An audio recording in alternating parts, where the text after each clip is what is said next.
Hi, I'm Kathleen Estes from Life Family Media, and we're so glad you've joined us for this series on faith, family, and infertility. We know that God is the giver of life, and He's the one that writes our stories. For my husband and I, we built our family through adoption, but we know that there are so many different ways that God loves to build families. We want to share some of those stories to inspire you. Well, we're so glad you're here with us today. I am excited. Today, we're going to have a little bit of different perspective in our faith, family, and infertility series. I am so excited to introduce you to Mark Tennant. Mark is our executive pastor at Life Family, and his story is unique. And to be honest with you, I don't even really know his story yet. So I'm excited for us to go on this journey together and hear a little bit about his experience of being a child in the foster care system. Welcome, Mark. Oh, good morning to you. So glad to be here with you. Glad to have the opportunity to tell my story. That's awesome. So tell us a little bit about where you were born, where you grew up, and how you landed in foster care. I grew up in Western Pennsylvania, just outside of Pittsburgh. Okay. A little town called Washington, Pennsylvania, rural community, and a small town had that kind of feel and loved being there. Okay. But found a trajectory around 10 years of age where I would be removed from that environment, actually being removed from my biological family. Okay. And placed in foster care. And that would take me to another part of Pennsylvania. Wow. So 10 years old. 10 years old. My mom and dad had divorced just after their 10th anniversary, just after my 10th birthday. Didn't really see the divorce coming. Perhaps knew some family squabbles now and then, but never saw a divorce coming. And remember coming home from school and my mom sitting us down and telling myself and my sister, 5 years younger than me, that my dad would no longer be living in the home. And so it was quite traumatic. I love my dad, love my mom, but as it is for any child, you don't want to see that happen. But we learned to live with it, and then it soon went in the trajectory that you might expect, custody battles and weekend visitations that soured and things of that sort.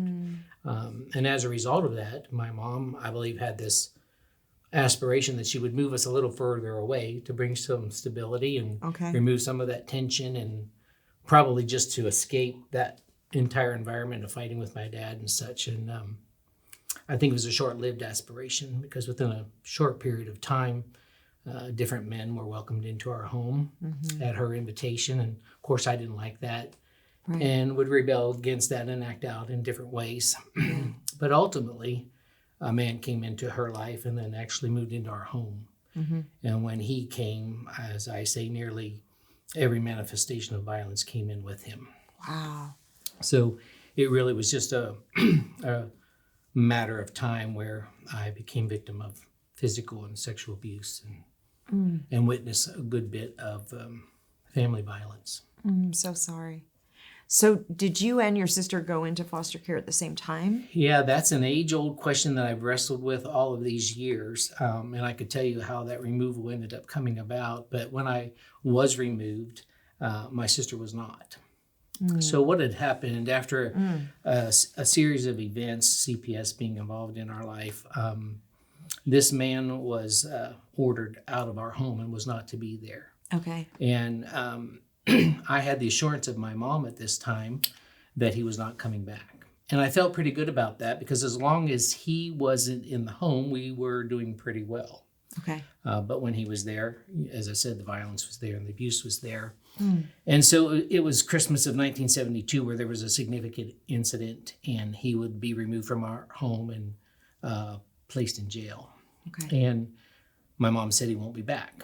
I wanted to believe her, but she had made that commitment other times, but he would make his way back into our home and into our life. Well, I came to understand that this time the law may have been on my side, in that it was really a restraining order. He could not come back. Right. And he was not back for the first 30 days, but the restraining order ended. And by the 33rd day, he was back in our home as if nothing had ever happened. And then immediately thereafter, the violence started again. And so I found myself in the middle of the classroom one day, knowing what I would be going home to. I was sworn to secrecy by my mom telling me she'd never forgive me if I told anyone that he was there. Wow. So I carried that weight, and I knew what I was likely going to be going home to that evening. And I had what I would call now a nervous breakdown in the middle of the classroom. I got up, began to sob uncontrollably, wet my pants in the middle of this geography class, and ran to the school nurse. She was someone that I trusted. She was someone that I think was discerning that something was not right in my life or going at home. And so she had been befriending me. And so I had enough trust in her that I darted for her. And I must have sounded like a babbling idiot because I was sobbing uncontrollably. And I ended up telling her everything. Wow. And what I believe, Kathleen, what I was doing, I was reaching for help. And what I really believed at that point was, he's not supposed to be in our home. I'll tell someone, they'll go get him, and I'll go home. That's what I was thinking. Right. From that afternoon on, I was never home again. I was removed from my home that afternoon. So to go back to your original question, is that home environment was not safe for me. And I was removed and placed into an emergency shelter, emergency foster home, but my sister was not. Wow. It's hard to wrap your head around it that is. even And now, right? over the years, I've been asked that question many times, and obviously I still ask it too. If the home wasn't safe enough for me, why was it safe enough for her? And I've never got a satisfactory answer to that. So I found myself removed that afternoon, as I said, and placed in this temporary home, not really understanding what would be next. And I found myself in a courtroom within a week. And it was to make that determination. Where was Mark going to go? Did I have an opportunity to go home? And I remember sitting in this court proceeding and then being asked to walk back to the judge's chambers. And much like I remember the nurse's name, Nurse Howard, wow. I remember Judge Toothman. Was Nurse Howard or grandparents or anyone with you, or are you just completely alone? In the court setting. Yes. In the court setting, I had some extended relatives with me. Okay. And my mom was actually in the courtroom. And I don't know that Nurse Howard was, but I did have some extended family members. And actually, I think they were likely trying to do their bidding of, well, we could have Mark in our home. And I think there was tension, obviously, I think, between family members and my mom, right, in-laws and my mom, and then just the system in general. So as a young kid, I really didn't know what was going on, but I did understand when I was asked to go back to the judge's chambers, Judge Toothman, and he just asked some very pointed questions. How are you doing? What do you want? Do you understand what's going on? And had some other small discussions, and then I was dismissed. Long story short, by the end of that court proceeding, it was determined that I would need to go into foster care. And had you heard of foster care? No, No. This is all new. All new. I didn't know what that was exactly, and it was explained to me in relatively short order because I would return back to that temporary home, and then be prepared to move on to what would be considered my true foster care placement. And they said it was temporary. They explained it as this was a private agency that I was placed in, and they didn't necessarily call them foster homes. That's what they were, but they had coined them love homes. And this is where you're going to go. These folks are going to take care of you until your mom was able to care for you again. I was upset about it, even though I didn't like the environment I was in. Obviously, I still love my mom. I didn't want to be away from anybody that I had known. I had never left that area of Pennsylvania. Now I'm beginning to understand that I'm going to be placed 2 hours away. Right. How scary. And probably also thinking about your sister and your mom. I had all those fears. Yeah. And chief among them, really, at that point, was about my sister. Who's going to care for her? Right. And I was worried about what my mom had said. Is she going to forgive me? Wow. So I was worried about where I was going and fearful where I was going, but I so wanted my mom's unconditional love. Of course. And was she going to forgive me for what I had just done? Had you had any understanding of God up to this point in your life? Just a little bit. I spent a good bit of time with my paternal grandparents and had been involved in a little country Baptist church. And I tell the story of attending that church sometimes with a very dear aunt too. And the aunt, Aunt Blanche was her name. She was so concerned and always wanted me to accept Jesus. And she said I needed to walk that altar that Sunday. And she would poke and prod me. And sometimes I just didn't want to respond. But ironically, just before this all occurred, she gave me that nudge and that prompting. And I'm not sure that I did it with the sincerity of Jesus is calling me, other than I need to get Aunt Blanche off of my... There you go. So whatever it took, I did that walk and accepted. So I knew of the Savior. I knew of Jesus, but did I know that he loved me? Did I know that he had a plan for my life? And actually could even then begin to ask the question, how did I get here if God really loves me? Right. So I found myself in foster care, 2 hours away from the environment that I had been growing up in, placed in this love home. Okay. It wasn't a love home. And there are horror stories in foster care, a lot of glorious stories in foster care, which hopefully we'll end there. But my foster care journey began to sour pretty quick, because within the first 30 days of that foster home placement, I had the foster mom tell me she didn't like me and didn't want me there. Oh, wow. And I began to think, I was a little kid, of course, but I was still smart enough to think, man, if this is a love home, I'm not sure I want one of these either. Right. And it almost had happened within the first 2 weeks. And my case manager, his name was Geert. Names I'll remember of people who spoke hope into my life. Yeah. I told him that things were going very well, and he seemed to be dismissive at first. And then finally, when he came at the end of that first month, I said, this is what's happening. Well, I must have convinced him. He called what I called a family powwow together, and she matter-of-factly said it right to him. Yes, I don't care for him, and I don't want him here. Wow. And I think he was taken back by that, and very vivid in my mind. He walked me outside. I sat on a swing. He sat on a tree stump, and he leaned over and he's talking to me, and he says, Mark, I'm sorry. I should have listened to you 2 weeks ago. And I said, oh, it's okay. It's okay. And he said, no, it's not okay. I'm here to protect you and to help you. And I should have responded sooner. So much like Nurse Howard was a rope of hope, if you will. Yeah. Judge Toothman and now Geert, I'm seeing there are people who care and who want to somehow serve me, speak into my life, saw my brokenness. And so I was moved from that home the next day. Wow. And wow, what a blessing to have had someone that so responded. responsive, Because you know they're so overwhelmed. Yeah. You know, the foster care system has changed a lot over the years, some for the good, some for the bad, but at least at that point, I felt like everybody's eyes were around me at that point and started to be responsive. So I was prepared to go the next day to another foster home, still under the auspices of this agency. So it was a love home also. Okay. And went there, and it was the home of John and Sally Miller. He was a band director. She was a music teacher, taught piano lessons in the home. No children, had infertility issues.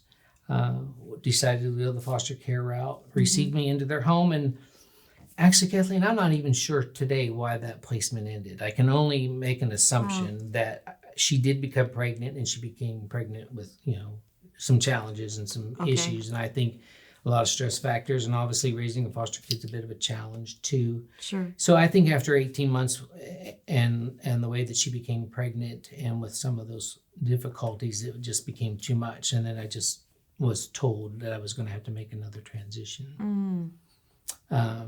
So obviously your heart because no matter takes another hit. Yeah, because no matter what you're told, or I'm still thinking there's something wrong with me. And you've had no communication with your mom all this time. No. Wow. Yeah. And that's another thing that's really different. And probably as I continue to tell my story, I'll talk about that. But yeah, I had grandparent visits, maternal and paternal. I was able to have, and that's changed now these days too. I only saw them every 6 to 8 weeks. Now that's not quite the practice. But you're correct. I didn't see my mom or my dad still at this point. And so that's about 20 months into foster care. So I had the temporary home. Mm-hmm. I had the first love home, the Right. second love home. There was a common theme in all of them that they were love homes. I would say they were all Christian families, or at least made some identification of a posture of faith. Mm-hmm. So I'm going to my third home. Okay. 2 hours in another. I was covering Pennsylvania pretty good. Wow, yes, you were. And central Pennsylvania, not very far from State College, mountainous, so pretty. Beautiful area. Yeah, it just is. And so I was received into this quaint home, home of Bill and Joan Mack, who had a first grader and a kindergartner. Okay. And by now, when I'm getting into their home, I'm almost 13. Okay. And I'll tell you this, it's remarkable. They were 27 years old. Wow. And so you want to think, 13-year-olds, yeah, what are they doing taking in a 13-year-old? Right. I didn't have that question then, but I went into their home and it was just like the others. There was a statement of faith. As for me and my house, we will serve the Lord. There's a plaque on the wall that my foster mom had painted, Jesus Saves. And the environment was very welcoming. She had prepared a meal, a great cook. Still, my memories all center around food. I love that. That was a love language for you. And she was a stay-at-home mom, made dessert every night, and made bread quite often. But anyway, the first meal was very impressionable. So, this is awesome food. My foster brother took me downstairs to show me where my bedroom would be, and both my brother and sister did. And my dad showed me around the neighborhood. Actually, drove me down and showed me where I'd be going to school. So the very first night was very impressionable. I thought, I like this. Yeah. And it really did set the tone for really what I would call the next year to year and a half. In foster care, they talk about honeymoon periods. Okay. Where you've been called as a parent. Hey, we have Mark to come be in your home. These are his presenting challenges. These are the issues you're facing. You can expect these kinds of behaviors. And I come into your home and 30 days, first 30 days, it's good. Right, because you're on your And best you say, behavior. you must have brought us the wrong kid because we're Right. not seeing any of this. And then the caseworker will tell you, well, hold on, because the honeymoon will be over and real life Right. will begin. Well, for me, that honeymoon period lasted well over a year. Wow. And it was largely due because there was a genuineness in these folks who were serving me. I was feeling that. I'll tell you a comical story. It was all about love. In fact, my mom's maiden name was Love, and so I had grandparents now that were Love. Okay. And within the first week, they said, hey, we're going to go introduce you to your grandparents, John and B. Love. And they live out on the farm, and he's the pastor of a church, and, they just love people. They've been praying for you. They've been praying for our family. When they see you, they're probably going to love on you. They're probably going to hug you. They're probably going to say things like, praise the Lord. Thank you, Jesus. And I thought, okay, this is going to be scary. This is going to be intimidating. But my dad knew his in-laws very well. Right. Because when we got there that weekend, it's still vivid too. Coming out of the farmhouse, walking across the yard, Grandma B. Love just hugging me and said, oh, we've been praying for you. So glad you're a part of our family. And my grandfather was a little bit quieter, but nonetheless, big bear love hug. It makes me want to cry now, but that's just the environment that I was in for the first year. And what kid who isn't broken isn't going to respond to that? Of course. And so I was taking all that good food I could get. I was getting all that. So you gained some weight during the season, yes. And took all the love that I could get. And then what I found in that was it was faith-driven. It was heart-driven. And I quickly learned about their faith because if the church doors were open, we were there. Yeah. And so that nudging that my aunt had made at the little Baptist church was being watered now in this foster home experience. And I made Jesus a part of my life within that first year. So people on the outside looking in, if they didn't know better, know my family before I came, they would say, oh, my mom, she must have had a child very young. And, oh, he looks like Joan, and such a great family. And so I fit in and blended in. Well, right after my 13th birthday, I'm in that environment. Of course, all of a sudden, I'm a lot wiser, right? I'm a teenager. I've got a lot more wisdom. You know everything now. I know everything. And I'm beginning to squirm a little bit and feeling like in whatever wisdom I felt that I had, I began to think and look around introspectively and outwardly and say, this is good. but it's probably not going to last. I said, my own mother rejected me. I've had 2 foster care placements. I was rejected there in my mind. Right. And I'm in this one and I'm loving it and I'm receiving it, but something's going to happen. They're going to reject me. And where am I going to go next? And I decided, well, my mode of survival then would be, I'm not going to be rejected. I'll reject first. Yeah. And so the Mark that came into their home that had embraced all of this love and this affection and all began to repel it. And I wasn't the most warm, inviting kid to be around. I began to be physically aggressive to, as I said, much younger siblings. Yeah. They were first grader and kindergartners. And so I could be quite aggressive on them. Began to be humiliating my mom in public with different outbursts and comments. And they would deal with me graciously on that. We were a very disciplined home. My dad was the authoritarian in our home. He maintained the discipline. And if there was things to be dealt with during the day, my mom would wait till my dad got home, those kinds of things. And so my dad... I remember that. Yeah, wait till your dad gets home. Exactly Yes. right. Oh. And so I pushed limits where I could, but they were gracious and they would toe me in line and I would respond. Sometimes they were groundings. Sometimes for certain behaviors back then, I even got spanked. Yes. Big Bertha was the big wood thing in our home. Okay. And so all that appropriate discipline was used. And I would respond appropriately for a little while and then I'd say, okay, what's next? So I developed some truancy problems in school. I got my mom's signature down real well on early dismissal slips and until that gig was up and she learned about that and stole something from the local merchant in town. So it just began to escalate in some of my behaviors and started to cause some trouble at church. And so it was making it quite uncomfortable. And again, being young parents, foster parents one, young parents of a teenager, they had their own challenges. Sometimes they would respond appropriately, other times they didn't know how to respond, and other times they responded in a way that they shouldn't have. So they were struggling to find that too. So the environment was getting very tough. But they would always try to communicate to me that they still loved me. And what I heard early on in the days where we were very close-knit in that honeymoon period, and even in the challenging first few months of starting to act out, I heard a couple things from them. You'll always be our son. You'll always have a home here.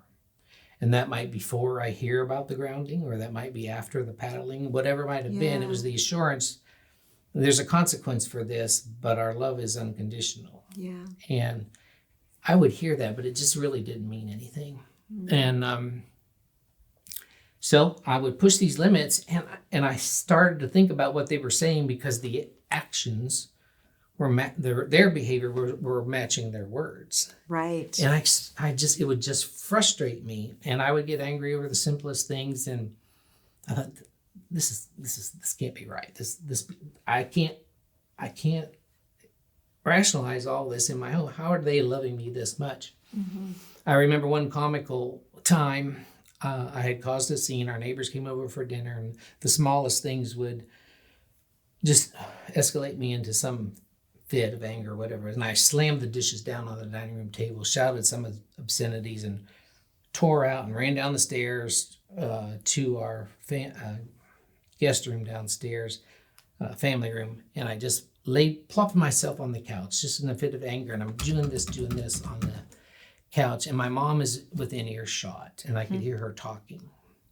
And I so much thought I might hear her say, don't mind Mark. He's just our foster kid. He's, this is what we can expect, this and that and the other.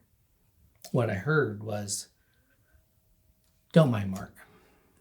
He's under conviction.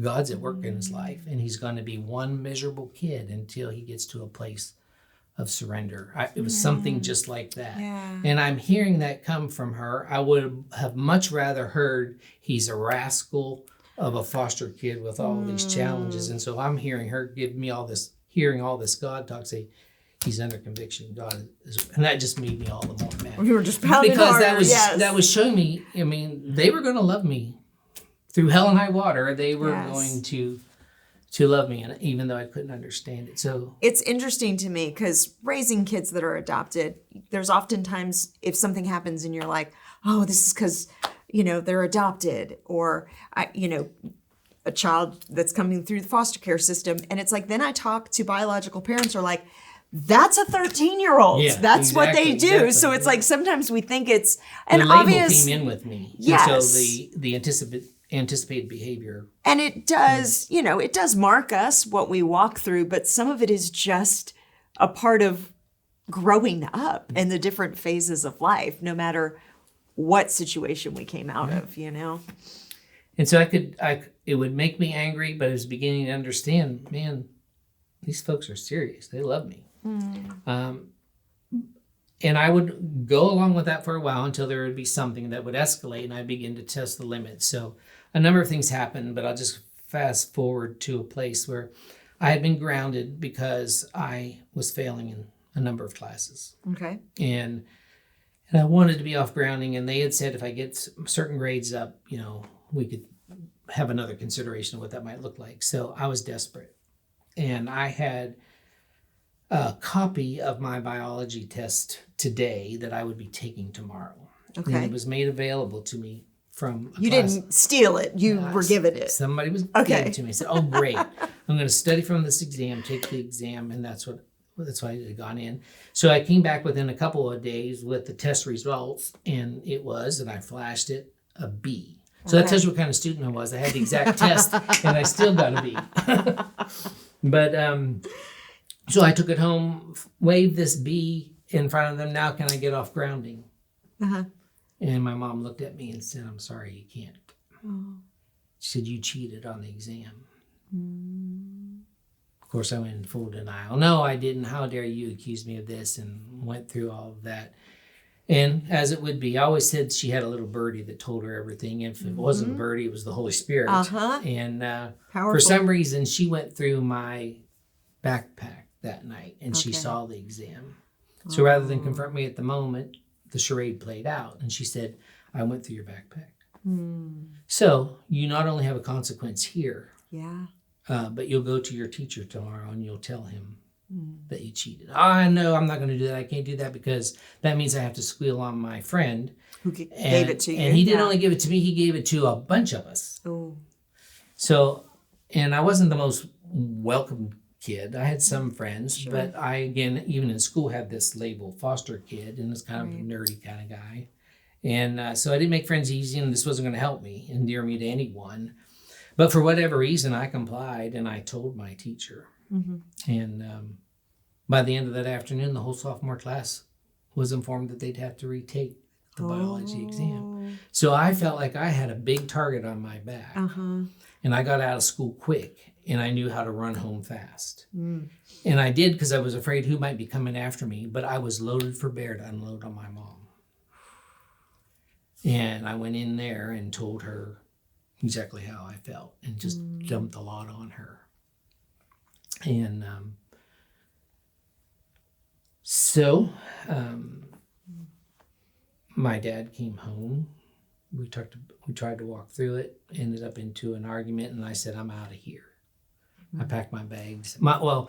This is the first time I saw some anger response in my mom, and we still laugh about it nearly every holiday we get around. We talk about old stuff. I said, remember, Mom, when I made you so mad that you opened the door of the closet to get your coat to leave the house and you pulled the door off the hinges?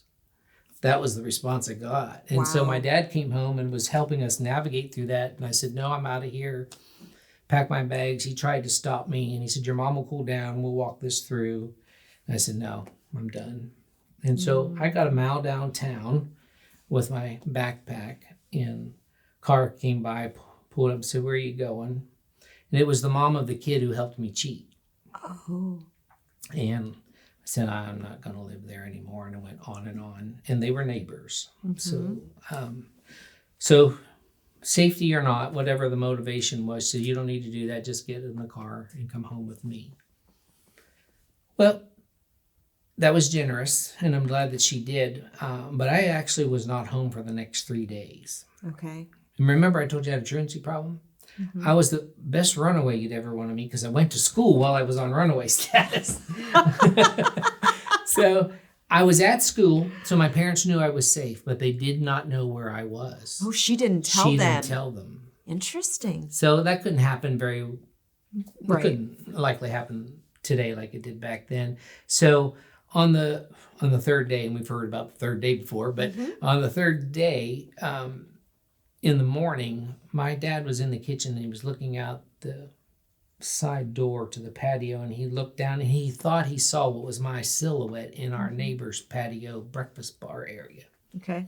So if you knew my dad a little bit, he's kind of quirky, has a great sense of humor. He got out his binoculars. Okay. And he zeroed in, and sure enough, there I was. Made him mad. Made them mad that the neighbors were that inconsiderate. Yes. So I understand that now as an adult. But so now we had the altercation. I ran away from home. I'm on this runaway status, but then they know where I'm at. So I get a message at school, get called to the office. Here's a message from your mom. Be home at 3:30, basically, or else. Okay. So I thought, well, I've made my point. I'll go home. So I got home. I'm not sure. I was probably already, again, loaded for an argument or a fight. But it ended up into another verbal confrontation with my foster mom. And I pushed her pretty hard. And so I saw her pick up the phone. And it was the phone that was hanging on the wall that you dialed in. And she called the agency that I was placed in, my caseworker. Her name is Janet now. Was then, that was instead of Garrett, it transitioned to Janet. And she told Janet to come and get me. They were done. Wow. And did I mourn? Did I start to cry? No, don't do that. Me and my cocky self, I looked at her and said, see, you're just like the rest. I won't always be home. I won't always have a home here. I won't always be your son. Wow. And that broke her heart because she felt like a failure at that time. Right. It's not the call that she wanted to make. She obviously made it in frustration. Yeah. And she obviously believed that I was her son, but to call it out like that, she was just completely defeated at that point. But I knew it was serious because, as I said, my dad kept the order in our home. She didn't wait for my dad to get home. She did it. The first call wasn't to my dad. The second call was to my dad. She had called the agency. And so I pretty much knew she had made her point, but I made mine.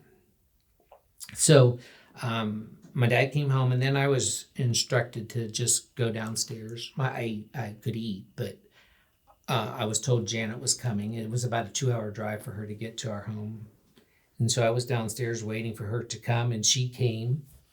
And she was a praying woman, and she would always pray for me. So I know she was a praying woman. If she were here, and she lives in Florida, still alive, she was responding to a crisis. She knew that, but she'd responded to a few others. Okay. She didn't know if this one was any higher or lower, but nonetheless, as she was coming to our home, she said she felt the Lord speak to her in her heart and say, don't remove Mark from this home, but see this hope realized that's been planted in his life. Wow. So she came with that resolve, feeling that's what God had spoken into her heart. And so she came, and she would do some assessment with my foster parents, what's going on. Then she would come down and talk with me. She'd put us together, and then we did that round robin 2 or 3 times until finally she said, you need to pack your things. Obviously, I didn't know what God had told her in her heart at that point. It was after the fact, but she told me I needed to pack my things. So I said, okay. So I went back downstairs to my room there and was packing my things, and she was literally doing ministry with my parents. I didn't know that. I went downstairs, but that's what she was doing. And so I'm packing my things, and then I think 2 things were happening to me. Naturally, I was in now self-preservation mode and kind of looking at what was happening. I said, Mark, you are stupid. This is the nicest home you've ever lived in. You just got your driver's license. This is the best food you've ever eaten. I went down all the things that meant something to me just in the natural. And then I think supernaturally something was happening, that all of that honeymoon period was stirring up, all the faith that was poured into me in that first year, all of that word that I received sitting in the pew when I wanted it and what I received when I didn't want it. Right. We know God's word doesn't return void. So, and what was returning then was also a scripture that my parents let me know about when they would tell me that I would always have a home there and I'd always be their son. They also said that I was a gift, that I was like an arrow in the hand of a warrior. And so I heard that. So in my own way then, much like Janet might have had that impression from the Lord driving in the car, don't remove Mark. Naturally and supernaturally, I'm making this assessment and I'm saying, I'm going to say I'm sorry and see if that works. Wow. And I've never done that before. I don't know that I ever had said I'm sorry for anything before. My wife would tell you I probably still have a problem saying I'm sorry. But I know I hadn't done it to that point, didn't take any responsibility for any actions, but nonetheless, with some hesitancy and probably with some degree of cockiness still, I went up the stairs, turned the corner, saw Janet and my parents at the dining room table. They were praying. And what they were praying, Janet told me about was, Lord, help us. Why is it that Mark only goes so far in his relationship with you and there's a wall? Why is it that he only goes so far in his relationship with Joan and there's a wall? And they actually just were asking the Lord in a spiritual battle kind of of presence, help us win this battle. What is it? And so they were praying fervently and intently over that. And I interrupted that and basically just looked at them and said, I'm sorry. I want to stay. I don't. And they looked, I'm sure they were shocked. My mom had already been crying. But my dad, really in all of his wisdom, he looked at my mom and he said, Joan, if this is to work, the healing needs to begin with you. Wow. And so my mom nodded and she said, will you go for a walk with me? And I did. I said, okay, reluctantly. And really what I was expecting was, okay, what is this? And I can maybe try it one more time, but I need you not to beat on my kids. And you're not going to do this. I need you to not do this. I need you to do this. And we went out the door. I'm preparing myself for all of this. And honestly, we were barely out of the front yard. And she looked at me and said, Mark, will you forgive me for the way I've responded to you?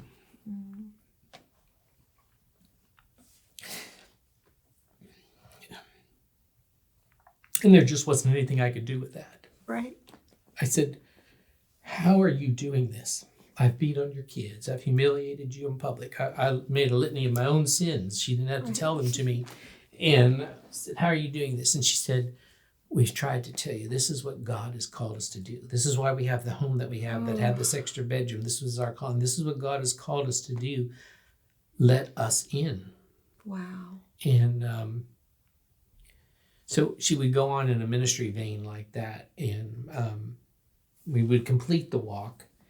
And it did come back to, if we were to do this, we got to find a way to make some changes kind of thing. But it was very obvious when we got in the door that something had happened. Yeah. And so I didn't leave that night.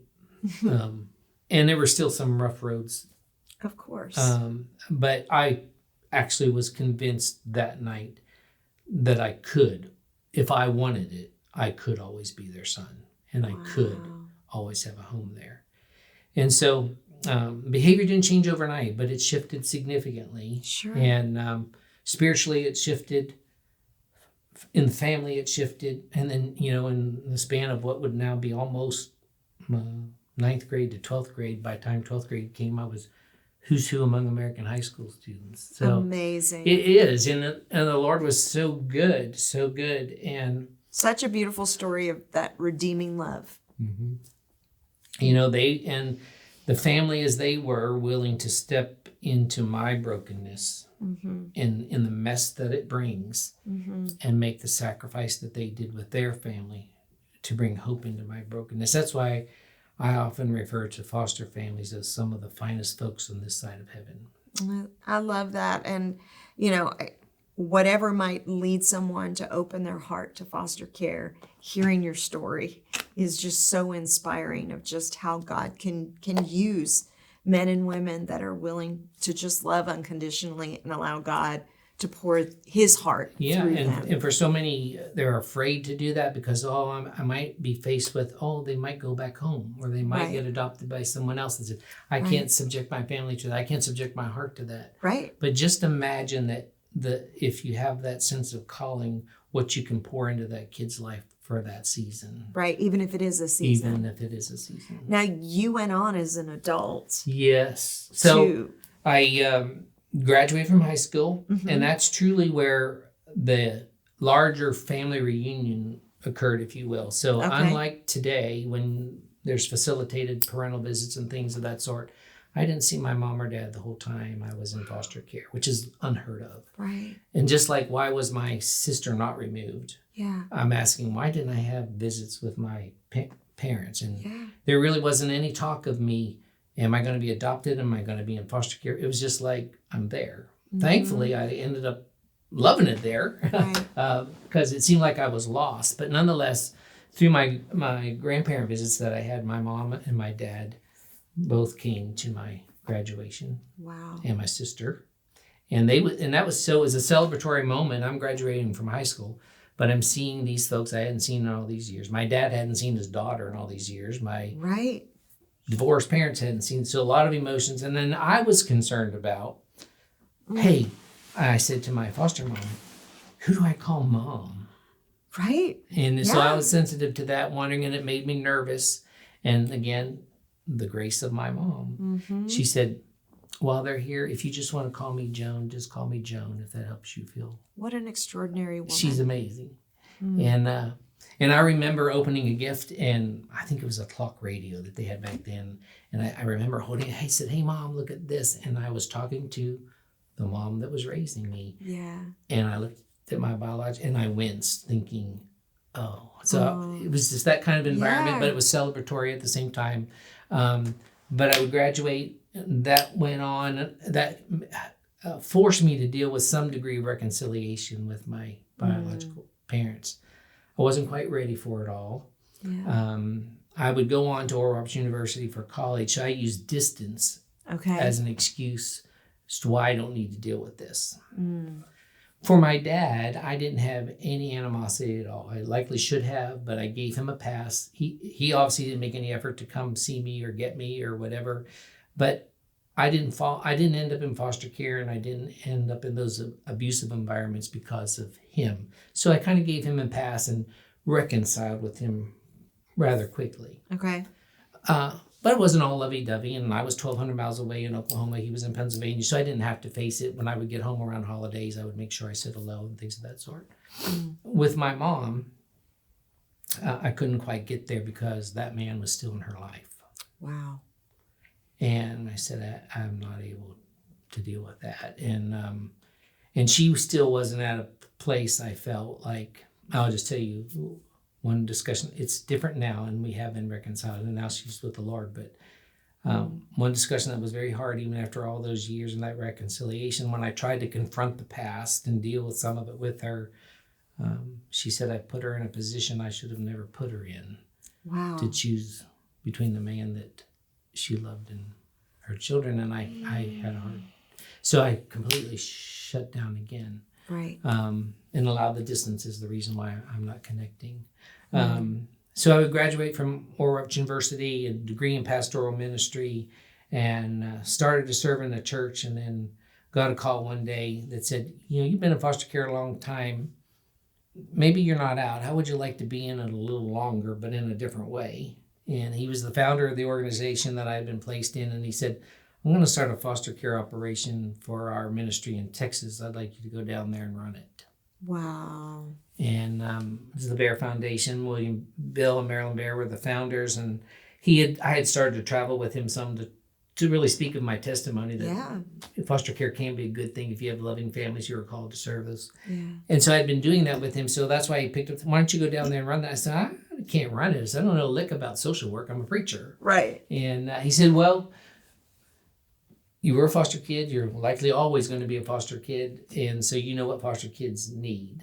And you had some of the finest parents that you could ever have in foster parents, so why don't you go find more of them? So basically they said, you do that and we'll surround you with the other resources that you need. So I made that commitment to do so in 1987 or 8, right in there, and started their operation in Austin. So I'm feeling this calling in foster care. Right. Different lane of ministry, but nonetheless it's ministry. And one day as that organization was going through transition and Papa Bear, affectionately known, was retiring, I thought, well, what's this going to look like now for me? It's going to feel different. So where am I going? And so I began to pray in the sense of, well, I could likely launch out on my own and do this.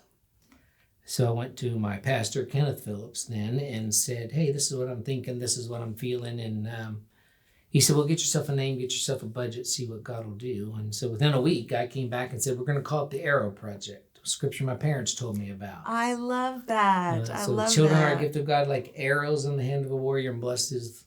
Yes. And Mark's referring to the campus, which is now our Life Family Mueller campus. Yes. That property is the church you're talking about. So it's kind of like bookends of ministry. It's for incredible. Me right now.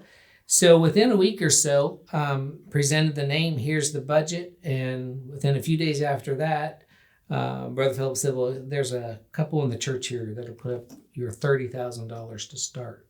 Incredible. That was a faith walk because I actually had resigned with the vision in hand and the performer in hand, knowing that this is what God was calling. So I resigned, not really having anything but vision on paper. Yeah. And then he called and said, so the Lord was good. And so that was the starting of Arrow in February of 92. Okay. And was the founder and CEO of Arrow for 27 years, served about 40,000 kids. Incredible. Through those years, and spoke life into them, say, I've been where you've been, and recruited some of the best families I could, loved on all the kids that I could across 5 states, and I love it. There's legacy there. It's operating, it's moving, but I'm closing the bookend of ministry now, perhaps returning back to church ministry with the son of Kenneth Phillips, and so thrilled to be serving Pastor Randy. Isn't it incredible how God writes our story? Like, it's do it. We couldn't try to do it if we wanted to. We couldn't. So. And I also love that